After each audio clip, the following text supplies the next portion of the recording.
Hi friends எல்லாருக்கும் வணக்கம். Social 3STலேருந்து உங்கள் விஜய் பாலம். வாட் இஸ் த கண்டென்ட் டக்கு இப்போ டாபிக் பார்த்தீங்கன்னா ஃபஸ்ட்டு வந்து நம்ம கார்பரேட் கம்பெனியில் ஒர்க் பண்ணுற சில கேரக்டர்ஸ்லாம் இருக்கும். ஒரு சில கேரக்டர் வந்து நம்ம வாழ்க்கையில் வந்து பார்த்தா நம்ம நல்லதாக இருக்கணும். அதெல்லாம் ஒரு எக்ஸ்பீரியன்ஸ் தாங்க. ஆஃபீஸில் ஒரு கார்பரேட் கம்பெனியில் வந்து ஒர்க் மட்டும் எக்ஸ்பீரியன்ஸ் இருக்காது, ஒர்க் பண்ணுறவங்க கூட இருக்கவங்களுக்கும் நமக்கு ரொம்ப எக்ஸ்பீரியன்ஸ் இருக்குது. ஏன்னா ஒவ்வொருத்தவங்களும் ஒவ்வொரு கேரக்டர் இருப்பாங்க.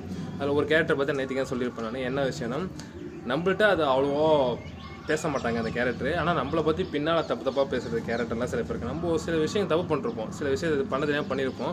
அதை வந்து ஒரு கண்டென்ட் ஆக்கி பின்னால் பேசியிருக்கோம். இதுக்கு ஒன்றுமே தெரியலான்னு. ஆனால் பேசியிருக்க அதுக்கே ஒன்றும் தெரியாது, அந்த கேரக்டருக்கே ஒன்றும் தெரியாது. பட் அந்த கேரக்டர் எல்லாரையும் பேசியிருக்கும். பட் இது வந்து என்ன தோணுதுன்னா, எல்லாரும் லைஃப்லேயும் வந்து மற்றவங்களை பற்றி விமர்சனம் பண்ணுறோம் இல்லையா, அவங்க மூஞ்சிலே சில சேரெலாம் இருக்கும். அதை துடைக்கிறதுக்கு கொஞ்சம் டைம் இருக்காது. ஆனால் கீழே இருக்க சேரை வந்து மற்றவங்க மூஞ்சில் அடிக்க தான் அவங்க டைம் இருக்கும். தவிர முதல்ல அவங்கள திட்டிக்கணும். பட் அது பண்ண மாட்டாங்க. அவங்களுக்கு மற்றவங்கள போட்டு தாக்கணும்.